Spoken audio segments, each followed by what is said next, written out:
sexual shame is there for a reason, and it's not a trivial reason, and it's not just going to go away because we may wave the magic wand and make the patriarchal oppressor vanish, and that's not going to happen either, by the way. So if you're ashamed about your sexual behavior, then you have to ask yourself, is the shame wrong or is the sexual behavior wrong? And I'm asking you, I'm not judging your behavior, because what the hell do I know about you? And I have enough trouble with my own behavior, so, this is on you. Is your shame what you should be dispensing with, or the behavior? And, it might be a little of column A and a little column B, because life is never simple. But if you don't feel ennobled by your porn-related masturbation, then perhaps that means it's of questionable utility. I certainly don't see it as a stabilizing social force. I don't see it as something people do in public and brag about. And I know that sexual behavior is private and should remain that way, but you get what I'm driving at. So, look, I think people shouldn't lie, especially to themselves. And I think repeatedly engaging in a behavior that you judge yourself to be morally reprehensible is a form of performative contradiction, which is the acting out of a lie. And I suspect you know that, or you wouldn't be asking the question. And so, what should you do with pornography? Well, you know the answer to that, and so does everybody else. Everyone knows it's not good. It's not good for those who produce it. It's not good for those who participate, wittingly or unwittingly, because there's plenty of them in its production. It's not good for its consumers, or certainly not the highest good. And what's the highest good? Sexuality incorporated within a functional, intimate relationship, bound by vows of mutual celibacy. And we all know that too. That stabilizes our families. It stabilizes our societies. It stabilizes our psyches. And so anything you do that isn't in service of that goal is likely to be counterproductive.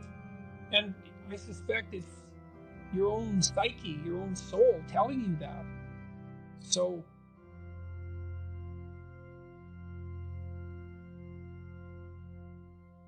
if your sexual behavior isn't an expression of your highest being,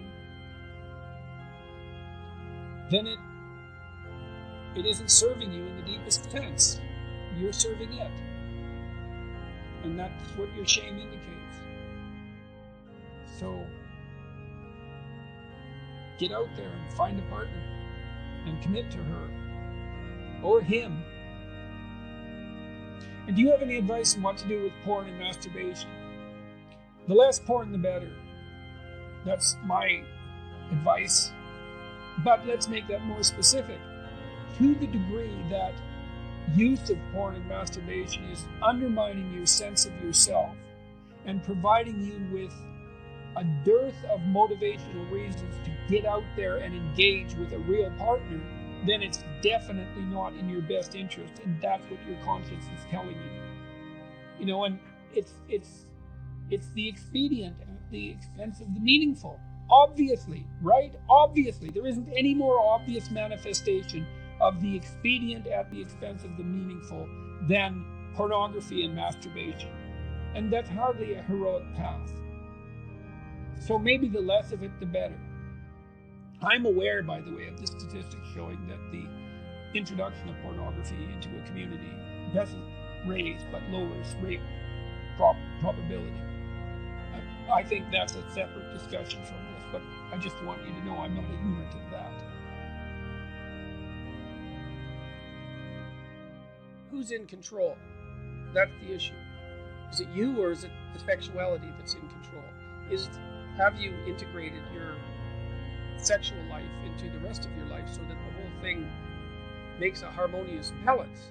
And are you in charge, or is it in charge, so to speak? Because if you're not in charge with that harmonious balance, then things are going to waver wildly out of control, and you're going to find yourself in dreadful trouble. That happens whenever any given drive, or really any given value, predominates to the exclusion of all else. Now, it seems to me that sexuality is best handled within the confines of a relationship. That's the classic ethical solution to the problem.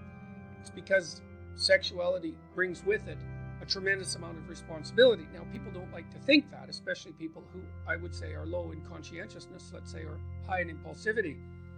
It's easy for people to believe in, what would you call it, casual sex, which is not something that I think exists, because I don't think you can divorce sex from its sociological or political or economic or psychological consequences. There's no such thing as casual sex. I think the reason for that is that the consequences of sex are too dramatic. It's not just pregnancy and disease, let's say, which are both as dramatic as consequences can be in life, but also the fact that there's no disentangling sexual behavior from emotional behavior. Or maybe you can say even worse, if you try to disentangle your sexual behavior from your emotional behavior, then I think what happens is that you end up cold and cynical. I mean, if you're, let's say, if you're a serial, if you have a lot of one-night stands, a lot of casual partners, then first of all, there's not much discrimination between one partner and the other, and so in some sense you're in a loop and just repeating the same act over and over. But you can't, there's nothing deep about it. There's nothing that enables you to establish a relationship with another person. And I think I think that you corrupt your soul in that way, and that you hurt yourself across time. And of course, you're going to hurt other people as well. So I'm not a big admirer of the casual sex idea. I think it's a demented adolescence fantasy, fundamentally. It just doesn't work out in the real world. Now, healthy self-restraint, well, with regards to sexuality, it's the same with everything else, is that there's the necessity to forego immediate gratification for the purpose of medium to long-term thriving, let's say. So, if your sexuality is integrated in an ethic that encompasses the rest of your life, and if it serves that ethic, then I would say it's properly restrained. If it's unhealthily repressed, well, then you're angry and bitter and resentful and cursing the opposite sex, or perhaps the same sex if you happen to be gay, for failing to recognize your particular form of sexual, what would you call, attractiveness. I think resentment and anger are a good indication that there's something wrong with the manner in which your sexuality is restrained. You organize your perceptions in relationship to a goal. So, for example, if I want to walk across the stage, then I'll specify my endpoint, and I'll see that in high resolution.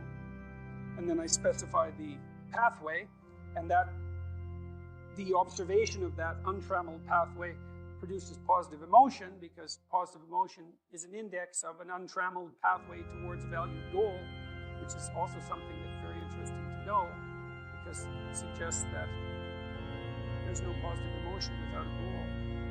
It also suggests that the more noble the goal, the more complete and elevated the positive emotion. That could be true. That could be true.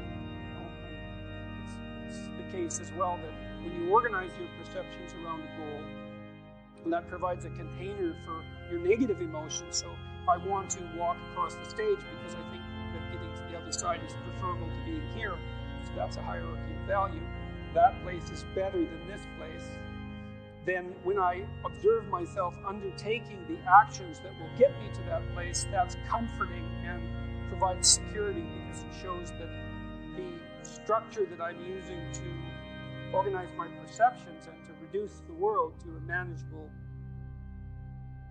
manageability is sufficiently accurate so that I can implement it. And so we seem to inhabit those structures all the time. Whenever we're looking at the world, whenever we're interacting, we specify a goal, so that's an ethical enterprise, and we organize our emotions within the specification of that goal, and then we produce hierarchies of goals. So, you go to sit down in front of your computer so you can write a paper, and you write a paper so that you can finish an essay, and you finish an essay so that you can get a grade in class, and get a grade in class so that you can graduate with a degree, and you do that so that you can get a job, and you do that so that you can be a good husband, a good wife, a good citizen.